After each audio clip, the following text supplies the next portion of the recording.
Vamos discutir então mais um trabalho que foi apresentado no Congresso Europeu de Cardiologia, agora de 2020. O trabalho que a gente vai discutir agora é o HOME-PE. Qual que é a ideia desse trabalho? Eles compararam dois scores de risco para pacientes com TEP para ver quem poderia ser tratado ambulatorialmente. Então, quem poderia receber alta tratando em casa. Eles utilizaram o PESI simplificado e os critérios de Hestia. Esses dois scores já foram apresentados na diretriz europeia de TEP de 2019 e agora eles estão tentando validar qual seria a superior nessa avaliação inicial do paciente. Então vamos ver o que cada um deles contempla. Primeiro, o PESI simplificado. Então, o PESI simplificado são 6 itens. Seria uma idade acima de 80 anos, presença de câncer, presença de doença pulmonar obstrutiva crônica, paciente com a frequência cardíaca acima de 110, uma pressão arterial sistólica abaixo de 100 e uma saturação abaixo de 90. Se o paciente tivesse um item desses positivo, ele deveria ser internado. Então, o paciente com PESI simplificado de 0 poderia considerar tratamento ambulatorial. E os critérios de Hestia, como funcionam? Na verdade, são vários critérios, o paciente também não pode ter nenhum critério positivo para poder pensar em fazer o tratamento ambulatorial. Então, é o paciente que tem instabilidade hemodinâmica, com certeza vai precisar ficar internado, o paciente que está precisando de suporte de oxigênio, paciente com alto risco de sangramento, paciente com insuficiência renal ou insuficiência hepática importante, e pacientes que teriam condições médicas e sociais para o tratamento em casa, que é um critério importante que não tem no PESI simplificado.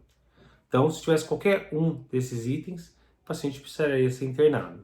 Se tiver tudo negativo, tiver condições médicas e sociais de ir para casa, daí ele poderia ir para tratamento ambulatorial.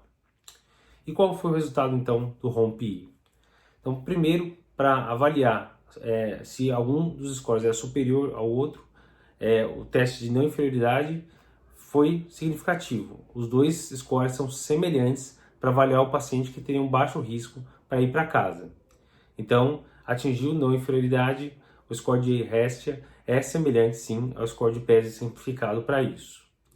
Os dois tiveram uma taxa semelhante também de pacientes que foram tratados ambulatorialmente. Foi em torno de 1/3 dos pacientes que conseguiram ser tratados ambulatorialmente.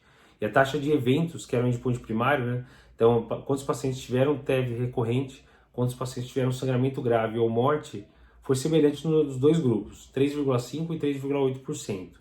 Então, uma taxa baixa para esses pacientes. Então, o estudo comprovou aí que os critérios de Hestia seriam uma opção aos critérios de PESI simplificado. Dois detalhes interessantes em relação ao PESI simplificado. Um dos itens dele é câncer. E a gente viu nesse estudo, o HOME-PE, com quase 2.000 pacientes, tiveram vários pacientes que puderam ser tratados com câncer em ambiente ambulatorial. Então, pacientes que tinham câncer tinham critérios de Hestia negativos, não tinha nenhum critério de Hestia, e teve uma baixa taxa de eventos também. Então, talvez câncer não seja tão importante assim para a decisão se o paciente precisa ou não ficar hospitalizado. Então, alguns autores aí sugeriram talvez se considerar câncer do score do PESI simplificado. E um segundo detalhe interessante foi que a maior parte dos pacientes que tinham PESI simplificado de 0 e precisaram ficar internados eram porque não tinham suporte social ou um suporte médico hospitalar adequado para poder tratar em casa.